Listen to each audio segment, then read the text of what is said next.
So आपण लेक्चरला सुरुवात करूयात आता. अं, आपण एक रिसर्चचा अप्रोच बघतोय. त्यामधला आपला थर्ड अप्रोच चालू आहे, तो म्हणजे ऍक्शन रिसर्च.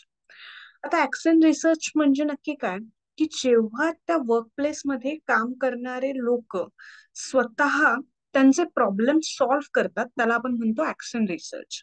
मीन्स व्हॉट, मी इथे दिलेलंच आहे की ऍक्शन रिसर्च मीन्स व्हॉट, की problem solving approach used in the workplace by the people working there. म्हणजे त्या वर्कप्लेसमध्ये काम करणाऱ्या इटसेल्फ लोकांकडनं जेव्हा प्रॉब्लेम सॉल्विंग, एखादा विशिष्ट प्रॉब्लेम सॉल्व्ह करण्यासाठी रिसर्च केला जातो, त्याला आपण म्हणतो action research. Means what, the AR. मग काय पर्पज आहे ऍक्शन रिसर्चचा?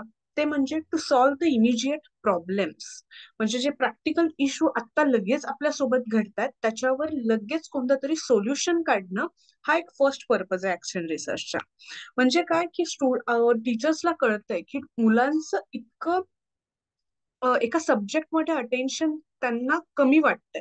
मग टीचर्स काय करणार, की त्या विषयाबाबतीत किंवा ते जे जो काही टॉपिक शिकवतायत त्यामध्ये मुलांना अजून इंटरेस्ट कसा येईल, त्याच्यासाठी त्या एक वेगवेगळ्या ऍक्टिव्हिटीज घेतील. आणि त्या ग्रुप ऍक्टिव्हिटीज घेऊन स्टुडंट्सचा एक पार्टिसिपेशन, त्यात एक इफेक्टिव्ह पार्टिसिपेशन आपल्याला कसं फोकस करता येईल याच्यावर ते लक्ष देतील. नंतर to improve day by day practice. म्हणजे आपण कंटिन्युअसली जे काही काम करतोय, ते काम एकाच लयाने करण्यापेक्षा त्या कामात आपण अजून गती कशी आणू शकतो, किंवा तेच काम अजून आपण इफेक्टिव्ह कसं करू शकतो. सो या ऍक्शन रिसर्च मधनं आपण हे करू शकतो. जर एम्प्लॉई ग्रुप ऑफ एम्प्लॉई कडनं डेडलाईन मिस्ड होत आहेत, तर मग मॅनेजर काय करेल, की चेक करेल नक्की मिसकम्युनिकेशन होतंय, कामात कुठेतरी गॅप पडतोय. हे सगळं रिसर्च करून मॅनेजर त्यातनं एक क्विकली सोल्युशन काढेल आणि त्याच्या ऑल ओव्हर टीमचा परफॉर्मन्स त्याला कसा वाढवता येईल हे चेक करेल. Okay. Then to test the new methods. आपण त्याच मेथड वापरण्यापेक्षा जर आपण कोणती न्यू मेथड्स आपण शिकत असू, तर आपल्याला AR रिसर्च थ्रू एक नवीन मेथड, ज्याच्यामुळे टाइम पण आपला वाचेल आणि काम पण अजून इफेक्टिव्ह होईल. ओके. एका याच्यामध्ये एक्झाम्पल काय दिलंय, की एक नर्स आहे, त्या नर्सने एक न्यू मेथड अप्रोच केली. कारण मेथड मध्ये काय होतंय, की पेशंटचा जो वेटिंग टाइम आहे त्या मेथडमुळे कमी होतोय. मग नर्सची मेथड काय असू शकते, मे बी ते एकाच डॉक्टरांसाठी 2 स्लॉट्स ओपन करतील आणि त्या 2 स्लॉट थ्रू एक पेशंट A स्लॉटला, एक पेशंट B स्लॉटला, असं सायमल्टेनियसली करून जो मधला जो रन टाइम आहे, पेशंटला कॉल करायचा, नंतर डॉक्टर त्याच्याकडे बघणार आणि त्याच्यानंतर त्याच्यावर उपचार होणार. सो हा मधला जो रन टाइम आहे, तो त्या नर्सने कमी केला. मग हा जो ही जी पद्धत आहे, किंवा हा जो प्रॉब्लेम आहे, हा काय आहे, त्या नर्सच्या आयुष्यातला तिच्या फेज मधला हा रोजचा इश्यू आहे. मग हा इश्यू तिने अ, तिने त्या वर्कप्लेस मध्ये असताना तिच्याकडून सॉल्व्ह झाला. This is the quick action over any incident is known as the action research. नंतर to reflect and run. Professional analysis what they doing are wrong or right. म्हणजे काय, की जे आपण करतोय ते बरोबर आहे की चुकीचं आहे, किंवा जे काही घडतंय ते बरोबर आहे की चुकीचं आहे, हे लगेच आपल्याला कळणार आणि त्या गोष्टीतनं आपण शिकतो. This is the purpose of the action research. Means to reflect and learn. For example, एका सिस्टीम मध्ये जर IT सिस्टीम आपण घेतली, तर IT सिस्टीम मध्ये काय, की ते पण ट्राय अँड एरर मेथड वापरतात. मग ट्राय अँड एरर मध्ये एखादं काय ते चेक करतात, एखादी सिस्टीम चालली आहे का, नाही चालत आहे, मग त्यामध्ये एरर आला तर ते लगेच त्या पॉइंटला सॉल्व्ह करतात. So to reflect and learn. चुकांमधनं आपण शिकणार पण आहे, आणि त्याच चुकांसाठी, त्या सॉल्व्ह करण्यासाठी आपण इमिजिएट ऍक्शन त्या पॉइंटला आपण घेऊ शकणार आहे. Then characteristic. काय कॅरेक्टरिस्टिक आहे? फर्स्ट म्हणजे ही काय एक सायक्लिक प्रोसेस आहे. जसं आपण आत्ताच बघितलं, आपण काय करणार, पहिले प्लॅन करणार, त्याच्यानुसार वागणार, मग ते वागल्यानंतर आपला जो प्रॉब्लेम स्टेटमेंट आहे तो ऑब्झर्व करणार, तो सॉल्व्ह होतोय का. जर सॉल्व्ह नसेल होत तर आपण प्लॅन ए वापरून बघणार, बी वापरून बघणार, सी वापरून बघणार, आणि त्यामध्ये जो काही आपला इफेक्टिव्ह प्लॅन आहे तो आपला यूज करून आपण आहे तीच एक्झिस्टिंग सिस्टीम आपण इम्प्रूव्ह करणार, म्हणजे आपल्या कामामध्ये आपण इम्प्रूव्हमेंट करणार. ओके. फॉर एक्झाम्पल, आता स्टुडंट्स नाहीच ऐकत आहे का टीचरचं, किंवा अटेन्शनच देत नाही, आपण नवीन ऍक्टिव्हिटीज घेऊ, इट कॅन बी मे बी त्यांचं अटेन्शन्स नाहीये, किंवा ते एकमेकांमध्येच ग्रुप डिस्कशन्स मध्ये जास्त हे होतात. मग तेच सिमिलर ग्रुप पेक्षा टीचर्स काय करणार की त्यांचे एक डिफरंट ग्रुप्स बनवतील, त्याच्यासाठी डिफरंट स्टुडंट अरेंजमेंट करतील. त्याच्यामुळे काय की स्टुडंट्सचा परफॉर्मन्स हा ग्रुप ऍक्टिव्हिटीज मध्ये अजून इम्प्रूव्ह होईल. आणि त्याच्यानुसारच अजून टीचर काय करेल की वेगवेगळ्या मेथड्स अजून मॉडिफाय करून ते अटेन्शन मिळवण्याचा, स्टुडंटचं अटेन्शन गेन करण्याचा आणि त्यांचं लर्निंग अजून इफेक्टिव्ह करण्याचा प्रयत्न करेल. Okay. So this is the one of the cyclic process. इथे एक सायक्लिक ठरलेलं आहे की प्लॅन करायचा, ऍक्ट करायचं, ऑब्झर्व करायचं की मला जो रिझल्ट हवाय तो मला मिळतोय की नाही. जर नसेल मिळत तर अजून दुसरी कोणती तरी मेथड युज करायची. जर मिळत असेल तर तो मी इम्प्लिमेंट करणार, and otherwise I am going to improve my improve the research for which I am doing it. Okay. Then practitioner best means what, म्हणजे ज्या पर्सनला जो जो पर्सन प्रॉब्लेम फेस करतोय तोच पर्सन तो प्रॉब्लेम सॉल्व्ह करतोय. म्हणजे काय की जर कोणताही एज्युकेशन सेक्टरमध्ये प्रॉब्लेम्स असेल तर it can B solve by the teachers, principles, manage education मधली ती मॅनेजमेंट सिस्टीम, हे लोक ते प्रॉब्लेम सॉल्व्ह करणारे. जर कुठे आयटी सेक्टरमध्ये असेल तर तिथले मॅनेजर्स, तिथे त्या काम करणारे एम्प्लॉईज, हे सगळे मिळून तिथले ते प्रॉब्लेम सॉल्व्ह करणारे. आणि ह्याच्यामुळे काय होणार आहे की प्रॉब्लेम सॉल्व्हिंग खूप इफेक्टिव्ह होणार आहे. तुम्हाला कोणाला सांगायचं नाहीये मला हा प्रॉब्लेम येतो, तुम्ही इट्सल्फ तो प्रॉब्लेम फेस करतात. त्याच्यामुळे you are well known about that problem statement, and as we are more clear about that problem statement, so we can find more and more effective solution over it, as also we are going to implement that solution. Then practical and problem based, जे आता आपण बघितलं की as आपण स्वतः issue face करतोय त्याच्यामुळे आपण प्रॅक्टिकली आणि प्रॉब्लेम बेस्ड त्याच्यावर वेगवेगळे सोल्युशन्स आपण फाइंड आउट करू शकतो. Then improve oriented means what, की आपण जी कोणती रिसर्च करतोय त्यामध्ये आपला मेन गोल काय असणार आहे की आहे ते एक्झिस्टिंग सिस्टीम मला अजून माझ्या साईडने इम्प्रूव्ह करता येईल. मीन्स व्हॉट, की प्रिन्सिपल काय करते, changes exam schedule for studying student stress level.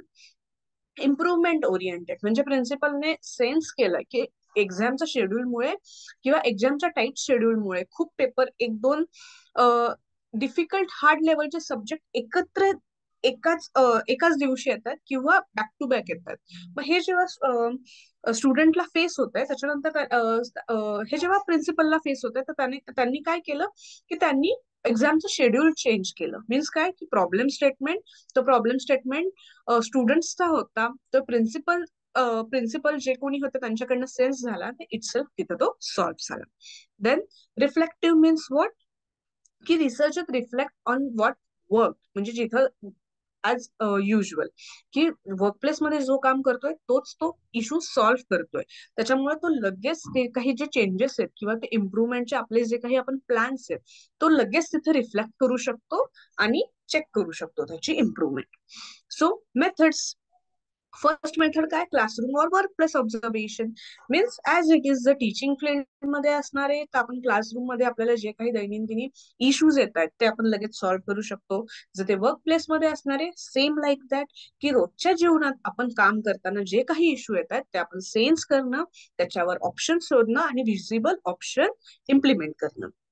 Then interviews, आता काही एका सिच्युएशन बद्दल मी जरी आपण तिथे काम करत असलो तरी त्यामध्ये माझं मत वेगळं असू शकतं आणि माझ्या सोबत जो कलिग काम करतोय त्याचं मत वेगळं असू शकतं. सो आपण काय करू शकतो की त्याच इश्यू बद्दल आपल्यामध्ये आपण ज्यांच्यासोबत काम करतोय, ज्या गोष्टीसाठी काम करतोय त्याच लोकांसोबत अजून डिस्कस करून त्यांच्यासोबतचे त्यांचे फीडबॅक घ्यायचे, म्हणजे आपल्याला कळेल.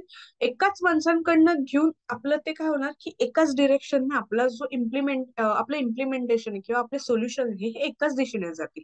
पण अजून आपण 4-5 जणांना जर विचारून केलं तर may be it can be over over experience और आपल्याला सगळ्यांकडनं मिळून घेतलेला चहू बाजूंनी आपण विचार करून घेतलेलं सोल्युशन आपल्याला मिळू शकतं. Then service with service means काय, कलेक्टिंग स्ट्रक्चर इन्फॉर्मेशन. म्हणजे आपण सर्वे करू शकतो की आपण लोकांसोबत आपण त्यांना क्वेश्चन्स विचारू शकतो आणि त्याच्यानुसार त्यांच्या ती इन्फॉर्मेशन घेऊन आपण त्यांच्याकडनं फीडबॅक विचारू शकतो. मग ते आपल्याला पॉझिटिव्ह निगेटिव्ह सांगतील आणि त्याच्यावरनं आपल्याला कळेल की त्यांना नक्की काय वाटतंय. But in between are workplace, आपण जिथे काम करतोय तिथे. रिफ्लेक्टिव्ह जर्नल मीन्स व्हॉट, की researchers write the daily notes, जे आपण इम्प्रुव्हमेंट केली आहे किंवा आपण इम्प्रुव्हमेंट जी करायला जाणार आहोत त्याबद्दलची ज्या नोट्स आहेत त्या आपण डेली लिहू शकतो. For example, teacher writes a student responded better to visual aids. Means what, की स्टुडंट्स काय सांगतोय की जस्ट हे लर्निंग करण्यापेक्षा जेव्हा आपण त्याला ऍड व्हिज्युअल एड्स म्हणजे काय, की आपण कोणत्या तरी व्हिडिओ मार्फत त्याला जेव्हा शिकवतोय तर तेव्हा त्याला ते लवकर कळतंय. Okay. Then pilot testing new methods means what? Trying out the small changes. Small changes means what? की आता जर आपण म्हटलं की लोकांना स्टुडंट्सला व्हिज्युअल एड्स मधनं खूप चांगलं कळतंय, but we can't jump directly from the traditional teaching method to the digital teaching method. कारण काही बघायला गेलं तर बॅकग्राऊंडला ते पॉसिबलच नाहीये. कारण काही डिजिटल लर्निंग मेथड जर इम्प्लिमेंट करायची असेल तर तेवढे माझ्याकडे सोर्सेस पाहिजे. ते सोर्सेस या घडीला माझ्याकडे आहे का? नाहीये. जर ते डिजिटल मला वापरायचं असेल तर ते मला काय करावं लागेल की जेवढे टीचर आहेत त्यांना पण त्याच्याबद्दलचं ज्ञान द्यावं लागेल. त्याच्याशिवाय मी माझ्या स्टुडंट्सच्या नॉलेज गेनिंग मध्ये काय अजून इम्प्लिमेंट करून इफेक्टिव्हनेस नाही आणू शकत. सो मला दोन पुशबॅक आहे. सो मी डायरेक्ट सगळंच डिजिटल मेथड मध्ये ट्रान्सफर करण्यापुरता मी काय करेल, अजून छोटे छोटे चेंजेस करत मी पुढे जाईल. म्हणजे काय, की पहिले मी 5वी साठी करेल, मग 5वीच्या विद्यार्थ्यांना एक स्पेसिफिक जो माझ्याकडे जेवढं साधन येतात त्यांना शिकवण्याचा प्रयत्न करेल. मी स्लॉट्स बनवेल, मी टाइम टेबल बनवेल. त्या टाइम टेबल मध्ये मी ठरवेल की आज 5वीचे, उद्या 6वीचे, परवा 7वीचे. आणि त्याच रिलेटेड साइड बाय साइड मी माझ्याकडे असणारा जो टीचर्सचा सोर्स आहे त्यांना सुद्धा ट्रेन करेल की डिजिटल सोर्सेस वापरून अजून इफेक्टिव्ह लर्निंग मेथड कसं करायचं. सो जेव्हा आपण हे स्मॉल स्मॉल चेंजेस करून आपण काहीतरी मोठं चेंज आणण्याचा जो प्रयत्न करतो त्या स्मॉल स्मॉल चेंजेसला आपण काय म्हणतो, pilot testing new methods. Okay. आणि importance, what is important of this, immediate solution. म्हणजे आता इथं कोणताही थर्ड पर्सन नाहीये. जो माणूस काम करतोय तोच सोल्युशन शोधतोय. जर थर्ड पर्सन असला असता तर त्याला पहिले हे विचारावं लागलं असतं की तुम्हाला प्रॉब्लेम काय येतोय. त्याच्यानंतर त्याने त्या प्रॉब्लेमचा सगळं अनालिसिस करून क्वेश्चनरी मेंटेन करून त्याच्यानंतर चेक केलं असतं की नक्की ह्या एम्प्लॉईजला त्याला तो प्रॉब्लेम स्टेटमेंट अनालाइज करावा लागेल. त्याच्यानुसार त्याला क्वेश्चनरी बनवावी लागली असती. त्या क्वेश्चनरी मधनं मग त्याने डेटा इंटरसिपेट केला असता. त्याच्याही आधी जो त्याचा प्रॉब्लेम स्टेटमेंट आहे त्या रिलेटेड लोकांशी त्याला अजून त्या रिलेटेड पॉप्युलेशन आणि सॅम्पल ठरवण्यासाठी त्याला अजून कॉन्टॅक्ट मिळवावे लागत. पण इथं काय होतंय की आपल्याला प्रॉब्लेम स्टेटमेंट म्हणा किंवा पॉप्युलेशन किंवा सॅम्पल म्हणा, हे दोन्हीही इझिली अचीव्ह होतंय. सो हे काय, ऍक्शन रिसर्च थ्रू आपल्याला एक इमिजिएट सोल्युशन मिळतं. Okay. Then enhance professional skills. काय होतंय की आपली एक प्रोफेशनल पण ग्रो होतीये, की आपण रोज तेच तेच तेच करण्यापेक्षा आपण कुठेतरी त्या वर्क प्लेस साठी अजून विचार करून आपलं अजून विचार करण्याची जागा शोधून कुठं आपल्याला अजून इम्प्रुव्हमेंट करायला आपण हे सगळं बघतोय. So it can be also help of for us to going our professional skills. नंतर प्रॅक्टिकल रिझल्ट, जे आपल्याला सोल्युशन इफेक्टिव्ह सोल्युशन्स वाटत ते आपण लगेच इम्प्लिमेंट करून प्रॅक्टिकल रिझल्ट लगेच पाहू शकतो. Okay. Then encourage the continuous improvement. यातनं काय होतं की एक कंटिन्युअस इम्प्रुव्हमेंट चालत राहते, की प्रत्येक गोष्टीमध्ये काय इम्प्रूव्ह करायचं असेल जर आपण हे लॉजिक यूज करत राहिलो तर आपण नेहमी कंटिन्युअस इम्प्रुव्हमेंट करू शकतो. ओके.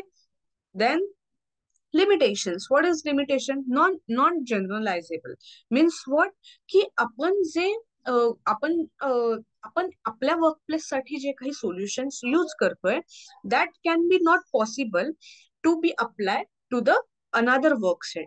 मी माझ्या वर्कसेटसाठी जे काही सोल्युशन फाइंड आउट करतेय ते मी दुसऱ्या वर्कसेटसाठी पण अप्लाय करू शकेल असं नाही, किंवा दुसऱ्या वर्कसाठी ते जर अप्लाय केले तर ते माझ्या वर्कप्लेस एवढाच इफेक्टिव्हनेस मला देतील असं नाही. ओके. तर इथे पण एक उदाहरण दिलंय काय, a teaching method working in one school may be fail in another.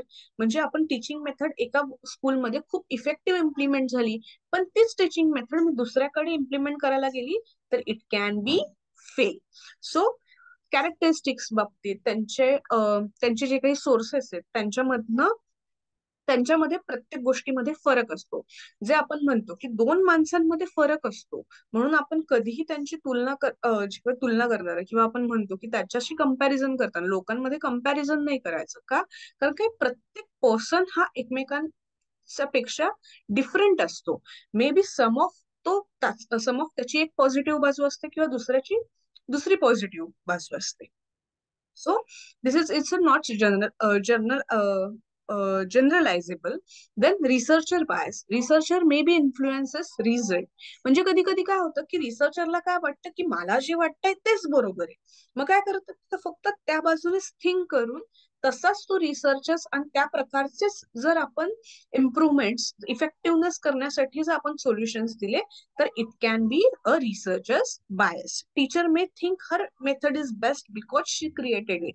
जर असं आपण आहे ठेवला, पण असं कधी कधी असू शकतं की आपल्यापेक्षा पण इफेक्टिव्हनेस कोणी अजून दुसऱ्याचा विचार हा पण बरोबर असू शकतो. म्हणून कोणताही रिसर्च करताना आपल्या सोबतचे कलिग्स असतात त्यांचे पण काय रिस्पॉन्सेस येतात ते पण ऐकून घेऊन, जर त्याच्यापैकी जर कोणाचा खरंच आपल्यापेक्षाही इफेक्टिव्ह सोल्युशन असेल तर आपल्याकडे पण तो ऍक्सेप्ट करण्यासारखा तो आपण ऍक्सेप्ट केला पाहिजे.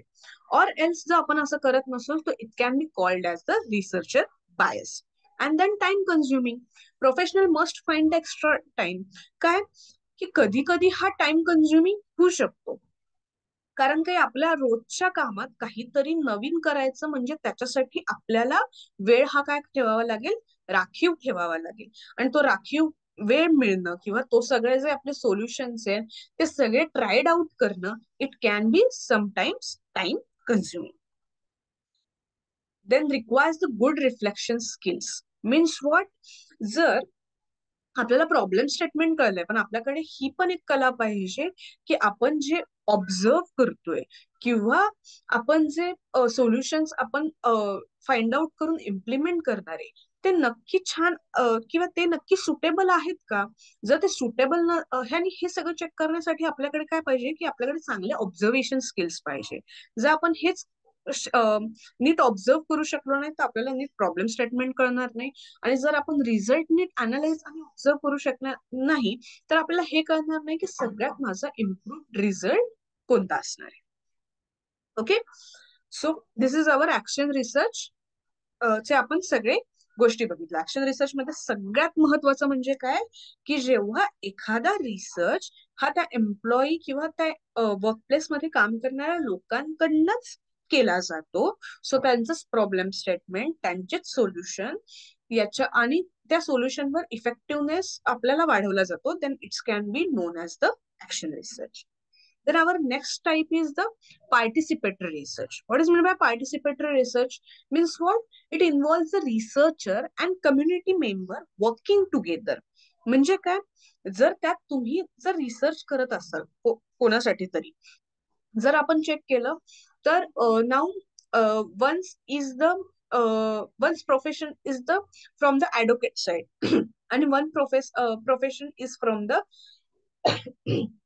Sorry and one profession is from the teaching sides. मग काय करणार की जर ऍडव्होकेट प्रोफेशनल असणारे जे काही पर्सन्स आहेत ते जेव्हा टीचिंग साइडच्या टीचिंग रिलेटेड प्रॉब्लेम साठी जर रिसर्च करत असतात तर तेव्हा ते ऍडव्होकेट असणारे पर्सन प्लस ते टीचिंग लाईन मध्ये ते ज्यांच्या कोणावर रिसर्च करतायत हे दोघं मिळून जेव्हा एकत्र काम करणार तर त्याला आपण काय म्हणणार, it is known as the participatory research. म्हणजे को रिसर्चर्स असतात ते जस्ट म्हणजे जर तो ऍडव्होकेट पर्सन टीचिंग सेक्टरच्या रिलेटेड रिसर्च करत असेल तरी टीचिंग सेक्टर मधले जे जे काही ते सॅम्पल किंवा पॉप्युलेशन घेणारे ते फक्त पार्टिसिपेंट नसणारे, तर ते त्यांच्यासोबत रिसर्च सोबत करणारे, त्यांना तो प्रॉब्लेम स्टेटमेंट फाइंड आउट करायला मदत करणार, त्यामध्ये तो डेटा अनालिसिस करायला मदत करणार.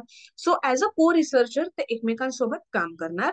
सो जेव्हा त्यांचं दोघांचं पार्टिसिपेशन इन दॅट रिसर्च कसं आहे, ते इक्वली आहे. जेव्हा असं काही असतं तेव्हा आपण त्याला काय म्हणणार, participatory research.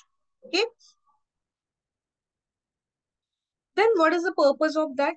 To involve the community in the decision making. म्हणजे कोणता तरी दुसरा माणूस रिसर्च करतोय, मग त्याने सांगितलेल्या कन्क्लुजन पेक्षा ज्या लोकांवर तो रिसर्च होतोय त्यांना त्यांच्यामध्ये इन्व्हॉल्व करून नक्की त्यांना काय वाटतंय, जे आपण कन्क्लूड करतोय किंवा जो आपण डिसिजन देतोय हा त्यांच्याप्रमाणे आहे की नाही, हे सगळं चेक करण्याचं आपलं जे मेन पर्पज आहे त्या रिसर्चचं, की त्यांचे प्रॉब्लेम सॉल्व्ह करायचे. जेव्हा त्यांचे प्रॉब्लेम सॉल्व्ह करायचे तेव्हा त्यांना काय वाटतं, it is the equally important. So जेव्हा ते दोघं मिळून डिसिजन मेकिंग घेतात आणि डिसिजन मेकिंग साठी आपण त्या कम्युनिटीला इन्व्हॉल्व्ह करतो. So this is the purpose of the participatory research, to involve the community in the decision making. Okay. For example आता एक विलेज आहे, तिथं वॉटर शॉर्टेज ते फेस करतायत, तर काय करतात ते एक रिसर्चरला इन्व्हाइट करतात. मग रिसर्चर काय करतो की चेक करतो पाणी कुठे जास्त यूज होतंय, पाणी कुठे जास्त वाया जातंय, कोणत्या एरियात पाणी नाहीये, आणि या सगळ्यासाठी काय सोल्युशन असू शकतं. पण आता तो रिसर्चर खूप ऍज काय की खूप थर्ड पर्सन आहे, त्याला त्याच्यामध्ये हे सगळं त्याला गोष्टींसाठी त्याला काय कम्युनिकेट करावं लागणार, आणि त्याच्या कम्युनिकेट सोबत जे तिथले विलेजर्स आहेत ते पण त्याला हेल्प करणार की याचा अनालाइज करायला की पाणी कुठे जास्त आहे, कुठे ते वाया जातंय, कोणत्या एरियामध्ये पाणी खूप कमी आहे, आणि या सगळ्यावर त्याचं सोल्युशन शोधण्यासाठी. मग याने काय होतं की जेवढा रिसर्चर रिस्पॉन्सिबल आहे ना हा रिसर्च करण्यासाठी, तेवढेच रिस्पॉन्सिबल तिथले विलेजर्स सुद्धा असणार. Then to empower the people to solve their own problems. याने काय करतोय की थर्ड पर्सन तो प्रॉब्लेम सॉल्व्ह करतोच आहे, पण त्याच्याच बरोबर ज्या व्यक्तीला तो प्रॉब्लेम येतोय त्याला पण एम्पॉवर करतोय.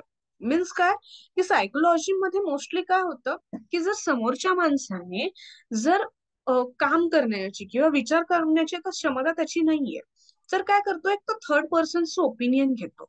मग ओपिनियन घेतो म्हणजे काय करतो की त्या थर्ड पर्सनला विचारतो की मी काय करू शकतो काय नाही, पण करणारा माणूस कोण असतो, तोच माणूस, which is the main impact of the psychology.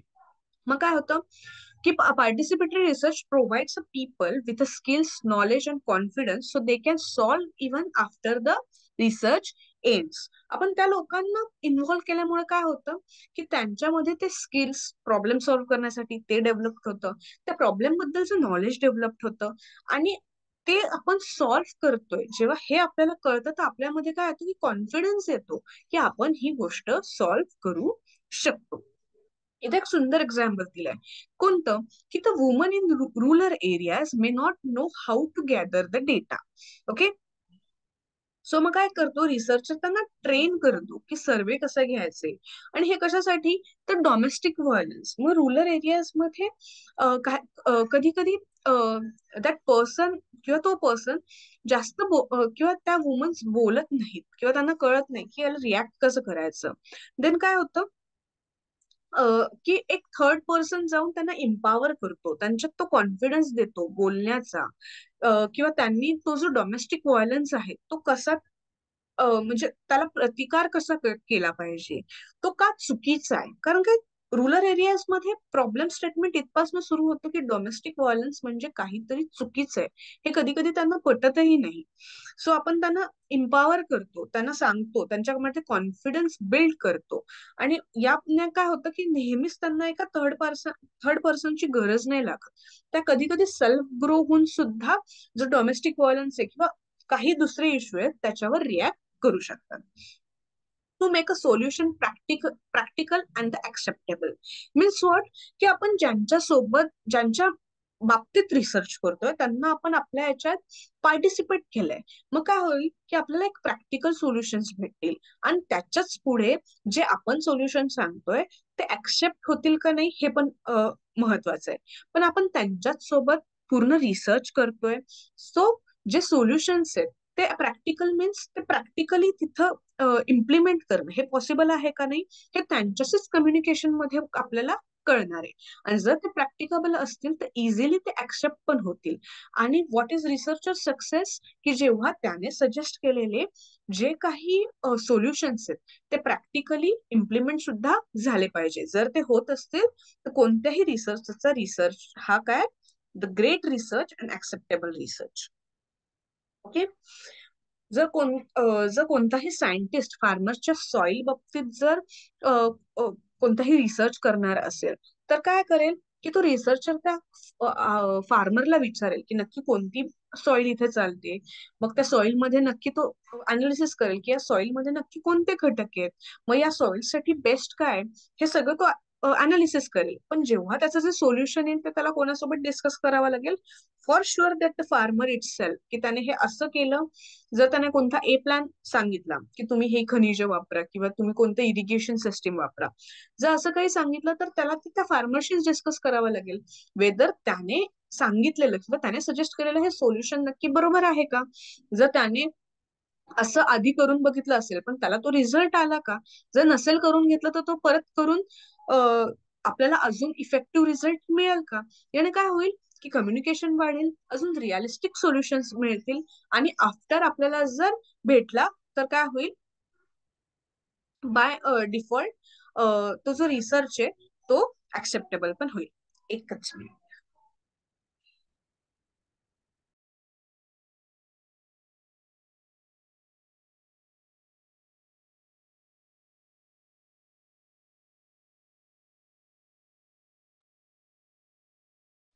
Then characteristics. Characteristics means what collaborative. इथं कोलॅबरेशन होतंय कोणाचं रिसर्चरचं विथ दॅट कम्युनिकेटिव्ह. हे काय एक कोलॅबरेशन होतंय. त्याच्यानंतर डेमोक्रेटिक इन्व्हॉल्वमेंट म्हणजे काय की प्रत्येक पर्सनला ज्यांच्यावर आपण रिसर्च करतोय त्यांना आणि अ, जो रिसर्च करतोय त्या दोघांना पण स्पीकअप करण्याचा स्वतःचे मुद्दे मांडण्याचा एक इक्वली हक्क आपण त्यांना देतोय. ओके. आता इथे त्यांनी एक एक्झाम्पल दिलंय काय की जे पुअर फार्मर असतात जे अनएज्युकेटेड असतात त्यांना स्वतःचा व्हॉइस कधी कधी मिळत नाही to concern about water quality. मग काय करू शकतात ते आपल्या गोष्टी आपल्याला त्यांचे जे प्रॉब्लेम्स आहेत ते आपल्यापर्यंत पोहोचवू शकतात आणि आपण त्यांना एक वेल डिझर्व लिहून त्यांचे जे कन्सर्न्स आहेत त्यांचे जे क्वेश्चन्स आहेत ते आपण गव्हर्नमेंट पर्यंत पोहोचवू शकतो त्यांचे कन्सर्न सॉल्व्ह करण्यासाठी. So this is the democratic involvement. Then community centred means what की ज्यांच्यावर आपण रिसर्चचा जो आपला रिसर्चचा टॉपिक आहे जो रिलेटेड त्या कम्युनिटी आहे त्यांना आपण सेंटर्ड करतोय. मीन्स व्हॉट की त्यांना काय वाटतं त्यांना त्याबद्दल काय वाटत नाही काय त्यांच्यासाठी योग्य आहे असं त्यांना वाटतं ते खरंच योग्य आहे का या सगळ्याचा अनालिसिस करून त्यांना सोबत घेऊन आपण सोल्युशन यामध्ये शोधतोय. Okay. And then empowering. There is nothing that can better than empowering. Means what की त्या लोकांना सुद्धा कळतं की आधीच आपण एक्झाम्पल घेतलं तर जर आपण त्यांच्यासाठी आवाज उठवत असू की त्यांना सुद्धा कळतं की आवाज किंवा त्यांना हेल्प करत असू तर त्यांना सुद्धा पुढे जाऊन कळतं की आपण आपले स्वतःचे प्रॉब्लेम्स या वेने जाऊन सॉल्व्ह करू शकतो. त्यांना तो वे सापडत नसतो तर आपण त्यांना या रिसर्च थ्रू त्यांना एक वे देऊ शकतो. आणि याच्यातनं आपण काय त्यांचं कॉन्फिडन्स स्किल वाढवतोय त्यांच्या स्किल्स त्यांचं कॉन्फिडन्स स्किल त्यांच्यातलं इफेक्टिव्हनेस हे सगळं आपण किंवा आणि त्यांना त्यांच्या प्रॉब्लेमसाठी न्यू वे ओपन करून देतोय. Then flexible means what plan changes depending on the community needs. म्हणजे काय जर त्या कम्युनिटीला आपले सजेस्ट केलेल्या प्लॅन नुसार जर आपल्याला वाटत नसेल की हा बरोबर आहे तर आपण त्यांच्याशी डिस्कस करून त्या प्लॅन्स मध्ये चेंजेस पण करू शकतो. असा फ्लेक्झिबल प्लॅन किंवा असा फ्लेक्झिबल रिसर्च आपला राहतोय. Then methods. मग मेथड्स काय? फोकस ग्रुप डिस्कशन, म्हणजे आपले जे काही ग्रुप्स आपण सॅम्पल्स म्हणून सिलेक्ट करतोय किंवा पॉप्युलेशन म्हणून सिलेक्ट करतोय त्यांच्यासोबत आपण डिस्कशन करणार.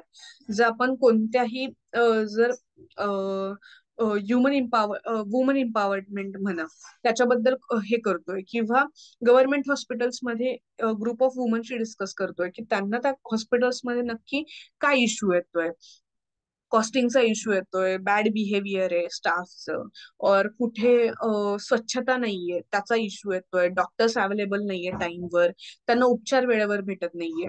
सो हे सगळ्या गोष्टींबाबतीत त्यांच्याशी डिस्कशन करून त्यांना नक्की काय प्रॉब्लेम आहे हे त्यांच्याकडनं आपण ग्रुप डिस्कशन थ्रू त्यांच्याकडनं हे प्रॉब्लेम स्टेटमेंट आपण मिळवू शकतो. देन पार्टिसिपेटरी रुरल अप्रायझल, त्याला आपण PRA असं म्हणतो.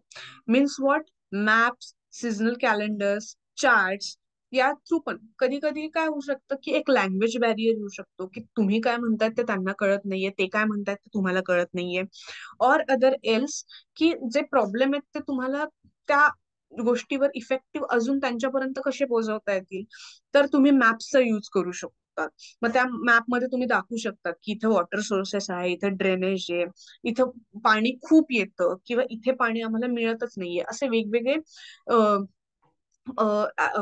मॅप्स, व्हिज्युअल टूल्स वापरून, कॅलेंडर्स, चार्ट्स वापरून आपण आपल्या इश्यूज आहेत ते त्यांच्यापर्यंत पोहोचू शकतो. नंतर वर्कशॉप्स, की त्यांच्यासाठी वेगवेगळे वर्कशॉप, आयडिया शेअर करण्यासाठी, की त्यांना एक प्लॅटफॉर्म देऊ शकतो की त्यांच्या आयडिया नक्की काय, त्यांचे प्रॉब्लेम्स काय, मग त्यात त्यांना काय वाटतं की आपण कसं इम्प्रूव्ह करू शकतो. सो त्यांच्यासाठी एक पूर्ण असं प्लॅटफॉर्म आपण त्यांना ऑफर करू शकतो ज्याच्यावर ते बोलतील. फॉर एक्झाम्पल फर्टिलायझर्स म्हणा किंवा सॉइल म्हणा, किंवा नक्की हवामान यावेळी कसं असणार आहे याबद्दल सगळं.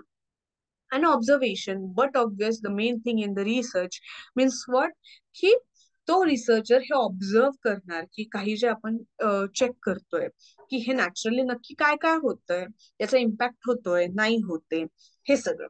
आणि कम्युनिटी मीटिंग्स मीन्स व्हॉट, की जर तसंच की आपण त्यांना एक प्लॅटफॉर्म देणार की त्यातनं ते एकत्र येऊन आपल्याशी काहीतरी डिस्कस करून आपण त्याच्या थ्रू कोणतं तरी सोल्युशन त्यांच्यासाठी काढू शकू.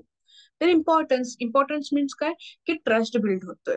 ओके, ट्रस्ट बिल्ड का होतोय, की कारण की एखादा तिसरा व्यक्ती तुमच्यावर रिसर्च करून तुम्हाला सोल्युशन न सांगता त्या रिसर्च मध्ये तुम्हाला इन्व्हॉल्व करतोय. सो काय होतंय की समोरच्याला असं वाटतं की नाही, माझ्या प्रॉब्लेम्स मध्ये किंवा माझे प्रॉब्लेम्स नक्की आहे, पण त्यामध्ये माझ्या मतांना पण तेवढाच इम्पॉर्टन्स दिला जातोय. आणि जेव्हा ही फिलिंग इनिशियली इन्क्रीज होते तेव्हा काय होतं की एकमेकांमधला ट्रस्ट वाढतो.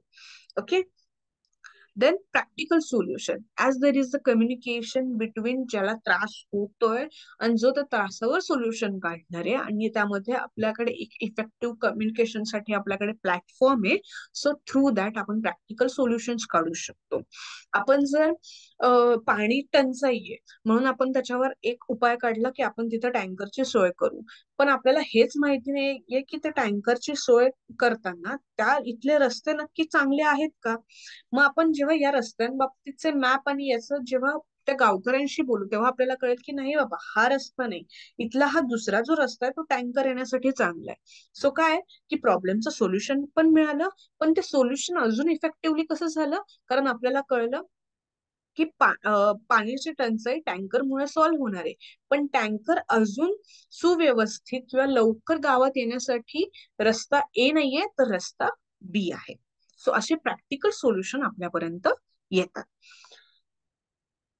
लॉंग टर्म सस्टेनेबिलिटी, जेव्हा आपण एक प्रॅक्टिकल आणि इफेक्टिव्ह प्लॅन शोधतो त्याच्यामुळे काय होतं की तो एका शॉर्ट टर्म साठी नाही राहत, तो लॉंग टर्म साठी राहतो. म्हणजे आपण प्रपोज केलेलं जे सोल्युशन आहे ते ऍक्सेप्टेबल बाय द पार्टिसिपटरी मेंबर्स कडनं ऍक्सेप्टेबल असतं, त्याच्यामुळे ते एक लॉंग टर्म साठी आपल्याला व्हॅलिड राहतं, किंवा आपण लॉंग टर्म साठी ते यूज करून आपले प्रॉब्लेम सॉल्व्ह करू शकतो.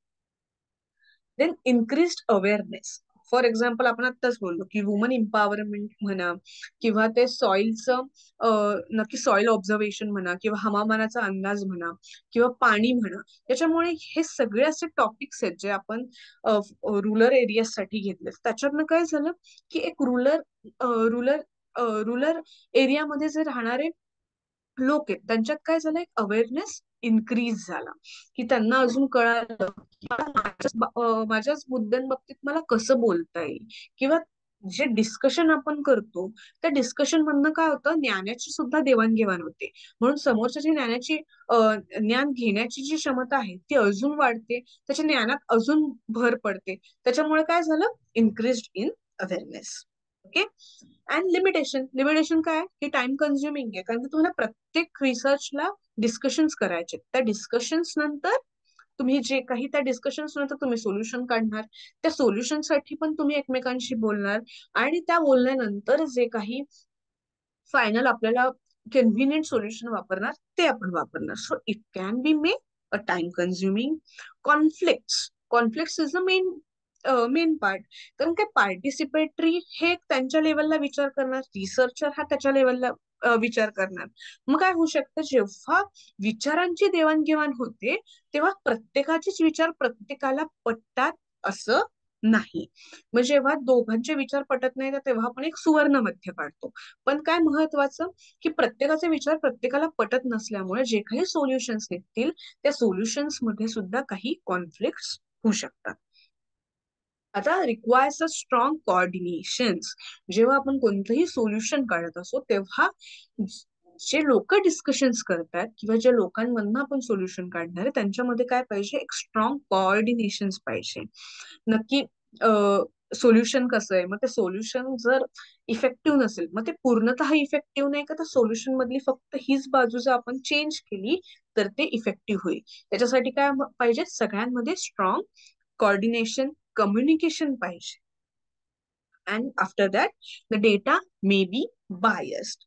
जर आपण एका गावासाठी रिसर्च करतोय, जर त्यांच्या पाण्यासाठी रिसर्च करतोय, और त्यांच्या सॉइलचं टाईप किंवा त्याची सॉइल किती किती सुपीक आहे हे जर चेक करण्यासाठी आपण रिसर्च करत असो, तर आपल्याला पण त्या गावाकडनं किंवा त्या गावकऱ्यांकडनं आपल्याला पूर्ण माहिती मिळाली पाहिजे. त्यांनी कोणतीही माहिती आपल्यापासनं लपवायला नको. जर त्यांनी अशी कोणतीही माहिती आपल्याला लपवली तर जे काही डिस्कशन्स होणार आहे ते ऑन द ट्रुथफुलनेस होणार नाही.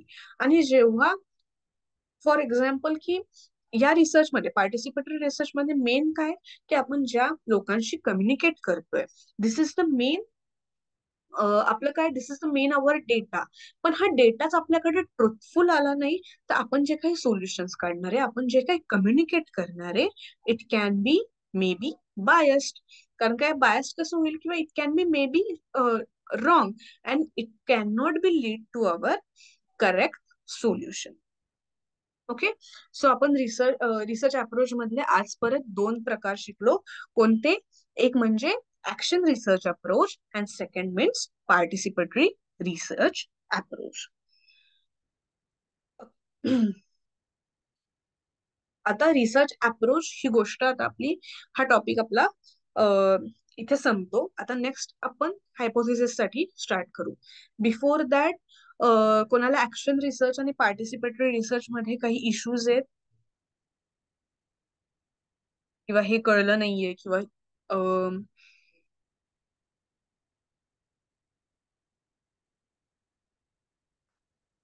एनिवन कळलंय नाही कळलंय, आपण पुढच्या टॉपिकला जाऊ शकतो.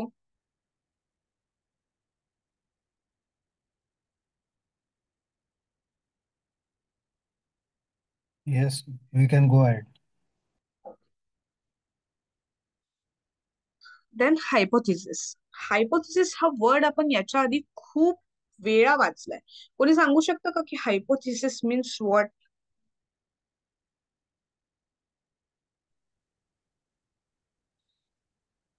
हॅलो. हा बोला. रिसर्च करताना आपल्याला जो रिझल्ट अपेक्षित आहे त्याच्याबद्दल आपण केलेलं विचार मंथन, मुद्दे जे आपल्याला वाटतात ते म्हणजे गृहीतक, हायपोथेसिस, जे आपण करेक्ट. गृहीत धरलेलं असतं. हो, बरोबर. सो हायपोथेसिस म्हणजे काय, की आपण दोन आपले कोणतेही जे व्हेरिएबल्स आहेत त्यामधलं जे काही रिलेशन आपण त्या रिसर्च मध्ये मांडणार आहोत ते नक्की काय असू शकतं, रिसर्च आपला प्रॉब्लेम काय आणि आपण त्याच्यातनं काय प्रेडिक्ट करतोय, हे जेव्हा आपण सांगण्याचा प्रयत्न करतो तर ते कशा मार्फत आपण सांगतो, तर हायपोथिसिस मार्फत. मग हायपोथिसिसची डेफिनेशन काय, की एक टेंटेटिव्ह आन्सर आहे. मीन्स व्हॉट, की आपल्या रिसर्चचं एक टेंटेटिव्ह आन्सर्स, एक कन्क्लुजन आहे किंवा पॉसिबिलिटी आहे, की याच्या रिसर्चच्या शेवटी माझं हे काही आउटपुट जे आहे ते सिद्ध होईल. त्याचं सिम्पल मिनिंग काय, की हा एक एज्युकेटेड गेस आहे. मीन्स माझ्या रिसर्च मध्ये हे असं होऊ शकतं. जर मी डिजिटल डिव्हाइसेस वापरले टीचिंग मध्ये, तर माझं टीचिंग इफेक्टिव्ह होऊ शकतं. सो माझं टीचिंग इफेक्टिव्ह होऊ शकतं, हा माझा काय झाला, हा टेंटेटिव्ह माझा गेस झाला. This is going to be my the main hypothesis. So इथे एक्झाम्पल इथं आहे, की drinking green tea reduces the stress level. Means what? You think green tea might be reduce the stress, but you need to test by collecting data. आपण काय म्हणतोय, की आपण problem statement किंवा आपण टॉपिक घेतला, की ग्रीन टी पिल्यानंतर स्ट्रेस लेवल हा रिड्यूस्ड होतो. पण आपण हे जस्ट म्हणतोय. सो आपण हे म्हटल्यावर आपल्याला काय करावं लागेल, की आपल्याला तसा डेटा कलेक्ट करावा लागेल आणि ते प्रूफ करावं लागेल, की मी ग्रीन टी घेतल्यानंतर किंवा खरंच ग्रीन टी घेतल्यानंतर स्ट्रेस लेवल खरंच कमी होतो का. मग जे लोक ग्रीन टी पितात त्यांचा एक आपण डेटा अनालिसिस करणार, जे लोक ग्रीन टी पित नाही त्यांच्यासाठी टेस्ट अनालिसिस करणार, आणि त्या दोघांचा कम्पेअर करून आपण ऍज अ हे प्रूफ करणार, की drinking green tea reduces the stress level. So आपला पर्पज हायपोथिसिसचा काय, की आता मी इथं मी माझा हायपोथेसिस काय ठेवलाय, की drinking green T reduce the stress level. Means what, की मला माझ्या डोक्यात ही गोष्ट क्लिअर होतीये, की मला या रिसर्च मध्ये नक्की दाखवायचं किंवा सांगायचं काय, किंवा मला काय प्रूफ करायचंय, ही गोष्ट मला इथे क्लिक होते. मीन्स व्हॉट, की मला माझ्या हायपोथेसिस मध्ये मला नीट डिरेक्शन कळतं, की मला आता माझ्या रिसर्च मध्ये पुढे कसं जायचंय. सो आपल्याला जर फायनल आपल्याला डेस्टिनेशन माहिती असेल, तर आपण नक्कीच तो पाथ शोधून आपण त्या डेस्टिनेशन पर्यंत पोहोचू शकतो. So hypothesis is nothing but the predict of how we are going through our final destination. So आता फर्स्ट पर्पज काय, की हायपोथेसिस मुळे आपल्याला क्लिअर फोकस मिळतो. So daily exercise improves the sleep quality. मग काय, instead of studying the general health, आपण हे जेव्हा प्रूफ करायला जाऊ तेव्हा आपण जनरल हेल्थ स्टडी करू का, नाही. मग यामध्ये आपण दोनच गोष्टी चेक करणार. मीन्स व्हॉट, की exercise and sleep quality. Exercise हा आपला काय असणार आहे, इंडिपेंडेंट व्हेरिएबल असणार आहे, आणि त्याच्यावर माझा डिपेंडेंट व्हेरिएबल काय, तर स्लीप. मग मी काय करणार, की आता जनरल हेल्थ म्हणजे तो एम्प्लॉय डायबिटीस आहे, त्या पेशंटला डायबिटीस आहे, त्या पेशंटला बीपी आहे, हे सगळे फॅक्टर्स मी त्यात घेईल का, मी नाही घेणार. मी काय, त्या दोन फॅक्टर्सचाच अभ्यास करणार. कोणता, की एक्सरसाइज आणि स्लीप. मग बाकीचे जे फॅक्टर्स आहेत, की तो कोणत्या मेडिसिन्स घेतोय, त्याला कोणते आजार आहेत, किंवा अजून कोणते सप्लिमेंट्स आहेत का, तो अजून काय काय करतो, हे सगळं मी त्यात कन्सिडर करणार नाही. सो हायपोथेसिस मला व्हेरिएबल्स मिळाले, आणि त्या व्हेरिएबल्सचाच मी आता ऑल ओव्हर अभ्यास करणार. सो हायपोथेसिस मध्ये आपल्याला क्लिअर फोकस भेटतो, की आपल्याला नक्की कोणत्या गोष्टींचा अभ्यास करायचा आहे, आणि त्याच्यानुसार आपण स्टेप बाय स्टेप पुढे जातो. आणि आपला फोकस क्लिअर असल्यामुळे आपण जे डेस्टिनेशनला जाण्यासाठी जो पाथ शोधतोय, तो पाथ पण आपल्याला नीट अँड वेल डिझाईन करता येतो. जर आपला तो पाथच आपल्याला नीट डिझाईन करता आला नाही, तर आपला जो फायनल कन्क्लुजन आहे, it can be made wrong. So आपला जो पाथ आहे आणि आपला जो फोकस आहे, तो आपल्याला नेहमी क्लिअर ठेवावा लागणार. Then helps to decide what data to collect. म्हणजे काय, आता मी एक्सरसाइज आणि स्लीपचं हे करते, तर मग मला कोणत्या डेटाशी कन्सर्न करायचंय, की किती आवर्स मी एक्सरसाइज करतेय, माझं स्लीपचं ड्युरेशन काय, आणि what is my sleep quality. मी एवढ्याच गोष्टी अनालाइज करणार. Then predict outcomes. Means what, prediction that you can confirm or reject. जे काही आउटकम्स येणार आहे ते मी काय करणार की चेक करणार की ते नक्की ऍक्सेप्टेड आहे माझ्या हायपोथिसिस का तो रिजेक्टेड आहे. Then helps to build a theory. Hypothesis काय करतो की आपल्याला एक नॉलेज देतो आणि त्याच्यामुळे आपल्याला काय करतं की आपल्याला काहीतरी आपल्या रिसर्च मध्ये बोलायची एक संधी आपल्याला हायपोथिसिस मुळे मिळते. Then after that, meaning and characteristics of the good hypothesis. आता what is meant by good hypothesis? जर गुड हायपोथिसिस ही जर टर्म आपल्याला क्लॅरिफाय करायची असेल तर फर्स्ट काय पाहिजे की ते क्लिअर आणि सिम्पल पाहिजे. जर आपण हायपोथिसिस खूप कन्फ्युज ठेवला तर आपल्याला हेच कळणार नाही की आपल्याला आपल्या रिसर्चचा मेन मोटो काय. आणि जर आपल्याला प्रॉब्लेम स्टेटमेंटच नीट कळलं नाही तर आपण त्याच्यावर सोल्युशन सापडूच शकत नाही. जर आपल्याला हेच माहिती नाही की आपल्याला जायचं कुठे तर आपण कितीही रस्ते शोधले तरी आपल्याला फायनल डेस्टिनेशन माहिती नसल्यामुळे आपला ते रस्ते शोधून काय उपयोग आहे का? अजिबात नाही. So the good hypothesis should have the specific quality. तो काय पाहिजे, तो इझी टू अंडरस्टँड पाहिजे आणि कन्फ्युजिंग नको. Listening to music reduce the anxiety. So so ह्याने काय की एक क्लिअर कळतं की माझं व्हेरिएबल काय म्युझिक आणि दुसरं काय अँझायटी. पण यात मी असं टाकलं की music listening can refresh and can refresh the soul and can also help to reduce the anxiety. मग काय होतंय की याने मला हेच कळत नाही की माझे व्हेरिएबल कोण आहे. मला नक्की ह्युमन रिफ्रेशमेंट वर काम करायचंय, मला नक्की म्युझिक वर काम करायचंय किंवा मला नक्की अँझायटीवर काम करायचंय. हे माझं क्लिअर होतं का या सेंटेन्समुळे? नाही. सो आपलं जे सेंटेन्स किंवा आपला जो हायपोथिसिस आहे तो क्लिअर आणि सिम्पल पाहिजे, ज्यामध्ये मेनली आपण दोनच आपल्या व्हेरिएबल्सला तो जास्तीत कमीत कमी शब्दात आपण जास्तीत जास्त फोकस करता आलं पाहिजे. देन टेस्टेबल मीन्स कोण की मला कळायला पाहिजे की मला माझ्या एक्सपेरिमेंटसाठी कोणता डेटा एक्सपेरिमेंट करायचा आणि कोणता ऑब्झर्व करायचा. So what the student who sleep 8 hours score better on the test than those who sleep less. मग आता काय की मला क्लिअर कळते की मला काय टेस्ट करायचंय की 8 तासापेक्षा कमी झोप घेणारे विद्यार्थी आणि त्यांचा इम्प्रुव्हमेंट किंवा त्यांचा अभ्यास वर्सेस 8 तासाची झोप न घेणारे किंवा 8 तासांची झोप घेणारे या दोघांमधला जो डिफरन्सेस आहे त्याचा मला अभ्यास करायचा आहे. म्हणजे मला काय कळतं की हे टेस्टेबल आहे, मला काय वर्सेस काय टेस्ट करायचंय हे मला कळतंय. स्पेसिफिक म्हणजे आपण ते नॉट टू ब्रॉड, आपण खूप मोठं हायपोथेसिस नाही बनवायचं. आता बॅड्स मीन्स व्हॉट की फूड अफेक्ट्स हेल्थ. ओके, जर फूड अफेक्ट्स हेल्थ म्हटलं तर याच्यातनं काय लॉजिक लागतं का की मला नक्की काय करायचंय? तर नाही लागत की फूड अफेक्ट्स हे कोणतं फूड आपल्याला नक्की हेल्थ. आता फूड म्हटलं तर खूप फूड येतं, मग ते जंक फूड येतं, ते नॅचरल फूड येतं, ते डाएट फूड येतं. मग यापैकी आपण कोणतं फूड नक्की हेल्थला हानिकारक आहे ते आपल्याला कळतंय का? नाही. नक्की हेल्थ कोणती, हेल्थ बघायला गेलं तर हेल्थ नक्की डिसीज हेल्थ किंवा डिसीज रिलेटेड कोणती तरी हेल्थ का आपली कोणत्या आपण डिसीजला इथं फोकस करतोय और आपली नॉर्मल लाईफ हेल्थ आपण फोकस करतोय हे आपण काहीच कळत नाही. बट आपण जर असं आपलं सेंटेन्स बनवलं की eating junk food 3 times a week increase weight in teenagers. Okay, जर आपण असं आपलं सेंटेन्स बनवलं तर आपल्याला नक्की कळतंय की आपल्याला काय की ती वीक मधनं 3 वेळा जर आपण जंक फूड खाल्लं तर टीनेजर्स मधलं वेट वाढवण्याची शक्यता ही खूप जास्त असते. म्हणजे काय कळलं की आपल्याला कळलं की आपण कोणत्या फूड बद्दल बोलतोय तर जंक फूड बद्दल बोलतोय.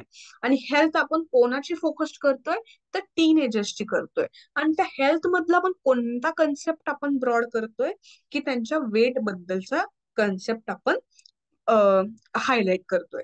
सो आपला बॅड हायपोथिसिस आणि गुड हायपोथिसिस आणि तो कसा स्पेसिफिक असावा हे कळलं तुम्हाला.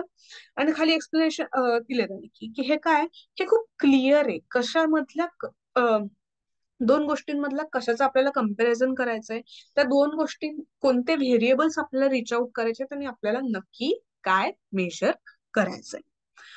आता best on the existing knowledge means what की ते लॉजिकल पाहिजे आणि ते दोन गोष्टींची कनेक्ट पाहिजे. आता इथं काय की फूड आणि हेल्थ हे एकमेकांना कनेक्टेड आहे. पण आता मी जर अशी दोन गोष्टी घेतल्या की ज्या एकमेकांशी काही कनेक्टेडच नाहीये.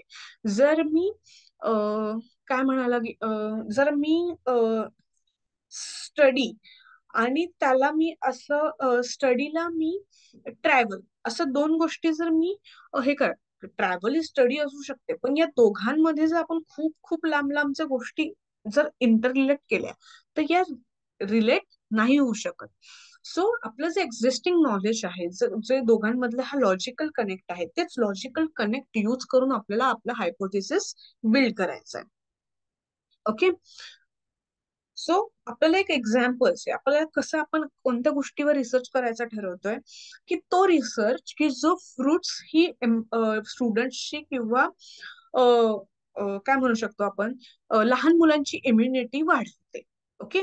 सो मग आपलं हायपोथेसिस काय की आपण स्टुडंट घेतोय आणि आपण फ्रुट्स घेतोय. मग त्या स्टुडंट्स आणि फ्रुट्स बघितलं तर स्टुडंट्स मध्ये खूप एजेसचे स्टुडंट्स येतात की जे अगदी सिनियर केजी पासनं ते बॅचलर्स पर्यंत हे सगळे काय येतात, बॅचलर्स मास्टर्स यापर्यंत सगळेच स्टुडंट्स येतात. मग नक्की त्या स्टुडंट्स पैकी आपण कोणत्या स्टुडंट्सला नक्की फोकस करतोय. आणि फ्रुट्स म्हटलं तर खूप फ्रुट्स आहेत, असं एक फ्रूट नाहीये. मग त्याच्यामुळे आपण आपला न्यू हायपोथेसिस म्हणजे काय की आता आपल्याला त्यातली क्लिअर आयडिया आली की मला काय करायचंय की मी स्टुडंट्स मध्ये घेतली की टीनेजर्स. ओके. आणि टीनेजर्स घेतल्यापेक्षा मी म्हणते की हो मला पहिली ते बॅचलर सगळ्यांसाठीच मला एक कॉमन रिसर्चचा टॉपिक करायचा, पण माझ्या फ्रूट मध्ये ठरलं की मला फ्रूट मध्ये ऑरेंज घ्यायचंय. पण माझ्या हायपोथेसिसचं नाव काय असेल की eating oranges daily can increase the vitamin C levels in the students, or this can be apply for the all the age groups. So जे काही एक्झिस्टिंग नॉलेज किंवा अननॉलेजेबल असं पण काही हायपोथेसिस आपण इथे क्रिएट करायला नको. देन प्रेडिक्ट्स द रिलेशनशिप म्हणजे त्या दोघा ज्या व्हेरिएबल्स आहेत त्या एकमेकांमध्ये त्यांच्यामध्ये इंटर रिलेशन कनेक्शन असलं पाहिजे आणि ऍज युजल तो मेजरेबल असला पाहिजे. आता सोर्स ऑफ द हायपोथेसिस की आपल्याला तो हायपोथेसिस हा मिळणार कुठे.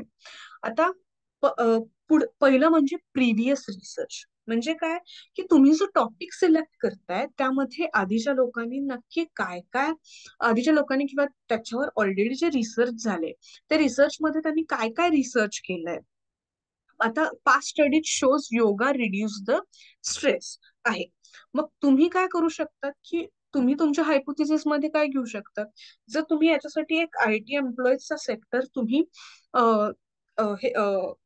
सॅम्पल किंवा पॉप्युलेशन म्हणून ठेवत असला त्याच्यासाठी आयटी एम्प्लॉईज प्लस योगा आणि प्लस स्ट्रेस असं घ्यायचं असेल तर आपण काय घेऊ शकतो की स्ट्रेस म्हणजे काय की आयटी सेक्टर मधला स्ट्रेस जर आपण म्हणाला तर तो कामाचा असू शकतो और तो जॉब सॅटिस्फॅक्शन मध्ये असू शकतो.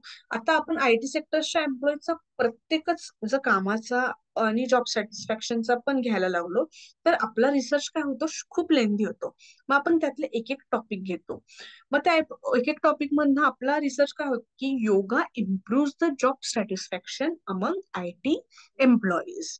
म्हणजे आता यामध्ये काय काय प्रूव्ह झालं की आपण योगा पण घेतोय, यात आपण जॉब सॅटिस्फॅक्शन पण आपलं मेन ठेवलंय आणि आयटी एम्प्लॉईज हे तिन्ही जे IT employees can be constant पण योगा आणि जॉब सॅटिस्फॅक्शन हे आपलं काय झालं की इंटर रिलेशन आपलं आयटी एम्प्लॉईजचं आपण या हायपोथेसिस मध्ये किंवा आपल्या रिसर्च मध्ये आपण सांगणार आहोत. Then observation seeing patterns in real life. Your notice kids who play outside are the healthier.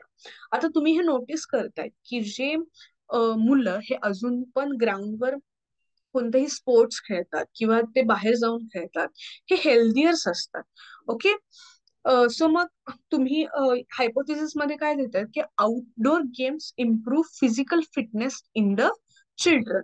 और अजून मी इथं काय हे करू शकते की मी इथं कम्पॅरेटिव्ह करू शकते की काय की outdoor games improve the physical fitness in childrens compare to the childrens play on the mobile phones or the laptop.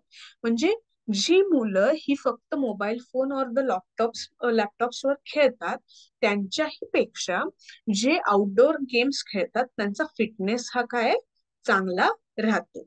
So आपण जे ऑब्झर्व करतो ते आपल्याला आपल्या हायपोथेसिस मध्ये नीट लिहिता आलं पाहिजे. आता theories. Existing theory gives the direction. Means what? की according to motivation theory, rewards improve the performances. Okay, so आता ही थेरी वेल नोन आहे. असं नाहीये की आपल्याला ही थेरीच माहिती नाहीये. या थेरीमध्ये त्यांनी काय दिलंय की मोटिवेशन थेरी आहे. काय की तुम्ही जर कोणाला रिवॉर्ड केलं ना त्याच्या कामासाठी, तर नक्कीच त्याचं काम अधिक अधिक वाढतं. सो आता आपल्याला हे माहितीये, पण आता आपण याच्यावर रिसर्च करतोय. मग याच्यावर रिसर्च करायचं म्हणजे आपलं ऍक्शन स्टेटमेंट काय पाहिजे की performance bonuses increase the employee productivity. तुम्ही ऍज इज ही थेरी उचलून चालेल का की आपण जर आपल्या हायपोथिसिस असा ठेवला की रिवॉर्ड इम्प्रूव्ह द परफॉर्मन्स, म्हणजे मी काय करतेय की मी फक्त एवढंच हे घेतेय की रिवॉर्ड इम्प्रूव्ह द परफॉर्मन्स. एवढ्याने काही लॉजिक लागतं की मला काय म्हणायचं किंवा मला माझ्या रिसर्च मध्ये काय सांगायचंय? नाही. सो आपला रिअल हायपोथिसिस किंवा आपलं रिअल सेंटेन्स काय पाहिजे? Performance bonuses increase the employee productivity. याने आपल्याला नीट कळतं की परफॉर्मन्स बोनसेस त्याच्यामुळे काय होतंय की इन्क्रीज होतीये. काय इन्क्रीज होतीये? एम्प्लॉईची प्रोडक्टिव्हिटी. आणि त्याच्यानुसार आपण अभ्यास करणार. आता पर्सनल एक्सपिरियन्स काही जणांचे हे रिसर्च कशावर असेल की त्यांच्या स्वतःच्या एक्सपिरियन्सवर असेल. मग आता हा एक्सपिरियन्स काय असेल की हेवी मिल्स घेतल्यावर काही काही जणांना झोप येते. ओके, मग आता हेवी मी फक्त असं लिहिलं तर चालेल का? We feel sleepy after the heavy meals असं लिहून चालेल का? तर नाही. मग आता मला काय करावं लागेल की मला नक्की हे बघावं लागेल की नक्की स्लीपी. आता स्लीपी म्हणजे काय की मला जर स्लीपी वाटत असेल तर मी तेवढा मोटिवेटेड राहील का? नाही. मी तेवढा इफेक्टिव्ह राहील का कामासाठी? नाही. आणि हेवी मिल्स म्हणजे काय? मग हेवी मिल्स म्हणजे मला डिस्क्रिप्टिव्ह करावं लागेल की या मिल्स मध्ये नक्की काय काय इन्क्लूड होतं. मग त्या इन्क्लूड मध्ये प्रोटीन्स असतील, कार्बोहायड्रेट्स असतील, आयन्स असतील. मग त्यामध्ये मी नक्की जास्त काय कन्झ्युम करतेय? मी प्रोटीन्स कन्झ्युम करतेय, मी कार्बोहायड्रेट्स कन्झ्युम करतेय. मग त्यामध्ये मला असं लक्षात आलं की मी याच्यात जास्त कार्ब कन्झ्युम करते. यामध्ये मी पोळी आणि हा राईस जो आहे तो खूप खातीये. मग याने काय होईल की मला दोन गोष्टी कळतात की मी जेव्हा पोळी आणि भात हे कार्बोहायड्रेट्स असलेल्या ज्या गोष्टी ह्या ज्या मी खूप खाते, तर त्याच्यानंतर मला काय येतं की त्याच्यानंतर मला आता ऑफिसमध्ये झोप येते. सो माझा हायपोथेसिस मला कसं करावं लागेल की eating high carb lunch reduces alertness in the office workers. Okay, आता या सेंटेन्स मधनं आपल्याला नक्की कळतंय की नक्की आपलं मील्स हेवी मील्स म्हणजे काय की हाय कार्ब. इथं मी असं तर नाही म्हणू शकत की माझं राईस आणि पोळी खाऊन जेव्हा खूप पोट भरलं त्याच्यानंतर मला काय की डेझिनेस वाटतोय मला किंवा मला झोप येतेय. मी असं प्रॉब्लेम स्टेटमेंट ठरवू शकत नाही. मला करता येईल का की मी हेवी लंच केला, हेवी लंचच्या पण खूप व्याख्या येणार. झोप येते म्हणजे नक्की काय काय होतं याच्या पण खूप व्याख्या येणार.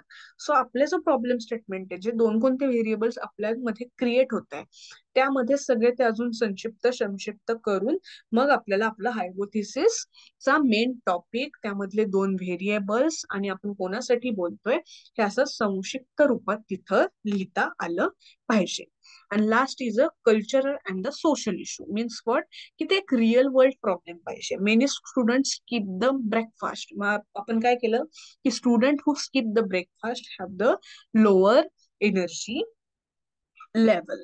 हे जे असे जनरल स्टेटमेंट आहे हे आपण कधीच as a topic, as a problem statement, as a hypothesis topic आपण यूज करू शकत नाही. आपल्याला नेहमी ते एकतर व्हेरिएबल्स मध्ये एकतर दोन व्हेरिएबल्स आपले त्या गोष्टीतनं नीट स्पष्ट झाले पाहिजे, दोनच व्हेरिएबल नीट स्पष्ट झाले पाहिजे.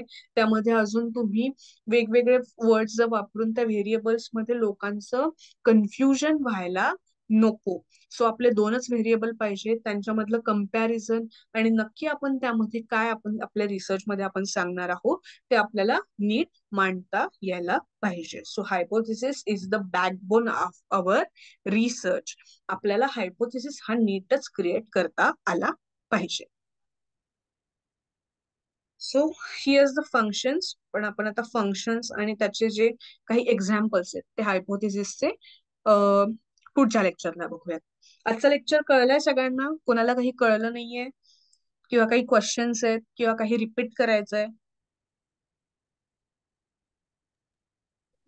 हॅलो. मॅडम ते सुरुवातीचं रिपीट करा ना थोडं. हॅलो. हा बोला. हा म्हणजे सुरुवातीचे जे 2 रिसर्च तुम्ही सांगितले ना, तर ते थोडंसं स्किप झालं होतं जरा नेटवर्कच्या इश्यूमुळे. म्हणजे त्याच्यामध्ये आपण रिसर्चचे जे 2 प्रकार सांगितले होते तुम्ही. ओके. हा ते प्लीज मी रिपीट करा ना मॅम थोडक्यात. ओके. आज रिसर्चचे आपण 2 प्रकार घेतले. एक म्हणजे ऍक्शन रिसर्च आणि एक म्हणजे पार्टिसिपेटरी रिसर्च. आता ऍक्शन रिसर्च म्हणजे काय होतं की ज्या वर्कप्लेसमध्ये जे लोक काम करतात तेच लोक तिथले प्रॉब्लेम स्टेटमेंट आयडेंटिफाय करून ते सॉल्व्ह करण्याचा प्रयत्न करतात. त्याला आपण म्हणतो ऍक्शन रिसर्च. ओके. आणि what is mean by participatory research? Participatory research means जो काही रिसर्चर करणार आहे तो एक थर्ड पर्सन असणार आहे. पण तो कोणासोबत रिसर्च करणार? की ज्या लोकांबाबतीत तो रिसर्च करतोय. फॉर एक्झाम्पल द्यायचं म्हटलं तर एक थर्ड पर्सन आहे, तो काही रुरल एरियातल्या फार्मर्सच्या सॉइल साठी रिसर्च करतोय.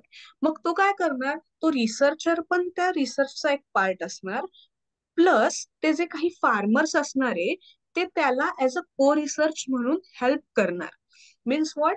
तो जो सगळा रिसर्च जो कॅरीड आउट होणार तो एकमेकांच्या कम्युनिकेशन मधनं, की त्यांना काय वाटतंय रिसर्चरला आणि ज्यांच्यावर रिसर्च, ज्या गोष्टींच्या मुद्द्यावर रिसर्च होतोय त्या एकमेकांना सोबत घेऊन ते रिसर्च करणार. त्याला आपण पार्टिसिपेटरी रिसर्च असं म्हणतो. कळलं दोघांमधले फरक? की ऍक्शन रिसर्च म्हणजे जे लोक त्यामध्ये त्याच गोष्ट त्या वर्कप्लेसमध्ये काम करत असतात आणि तेच लोक प्रॉब्लेम सॉल्व्हिंगचा अप्रोच घेऊन तिथले प्रॉब्लेम सॉल्व्ह करतात. म्हणजे इमिजिएट ऍक्शन घेऊन त्याच ठिकाणी तीच लोक रिसर्च करतात आणि प्रॉब्लेम सॉल्व्ह करतात. त्याला म्हणतात ऍक्शन रिसर्च. आणि पार्टिसिपेटरी रिसर्च म्हणजे ज्यांच्यावर रिसर्च चाललाय आणि जे कोणी रिसर्च करतंय हे दोघं जेव्हा को रिलेशनली एकमेकांसोबत रिसर्च करतात, that is known as participatory research.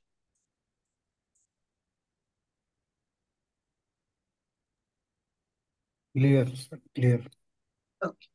Hello. Ranjit sir तुम्हाला काही इश्यू आहे? हा नाही, मला फक्त एकच प्रश्न होता की तुम्ही मगाशी जे स्टेटमेंट केलं की आपल्याला रिसर्च मध्ये 2 व्हेरिएबल्स मधलं रिलेशन शोधावं लागतं. तर माझा प्रश्न असा आहे की व्हेरिएबल्स 2च असले पाहिजेत का 2 पेक्षा जास्त? आता ते व्हेरिएबल्स मोस्टली 2च असले पाहिजे. का?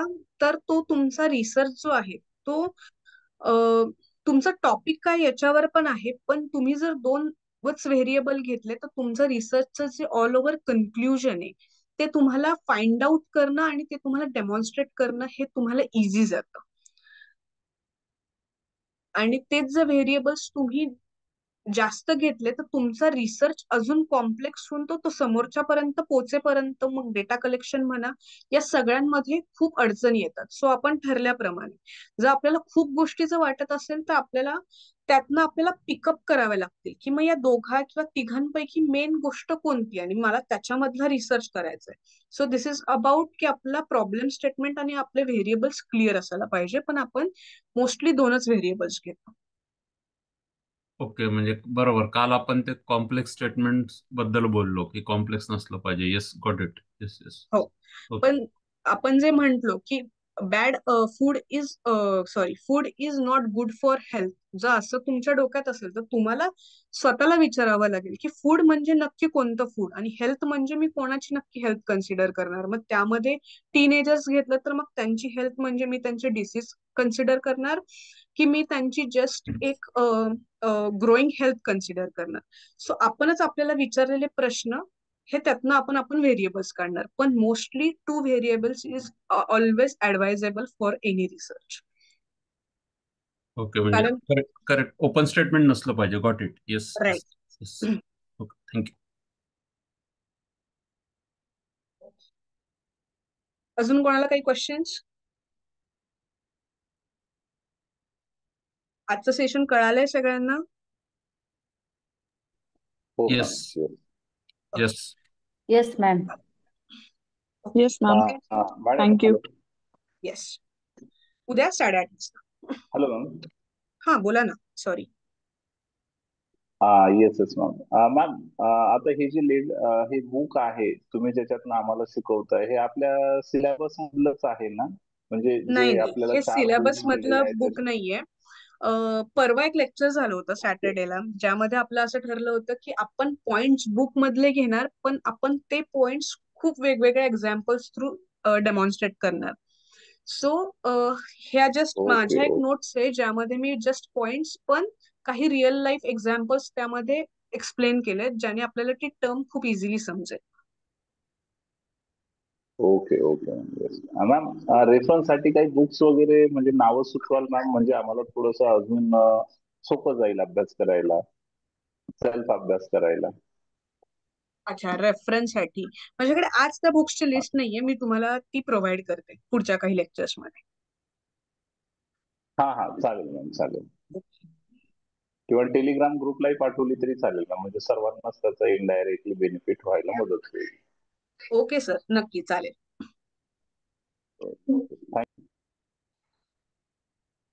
ओके, करूयात meeting end. Yes ma'am. Okay, thank you. Thank you ma'am. Good night. Good night. Ma'am. Ma'am thank you.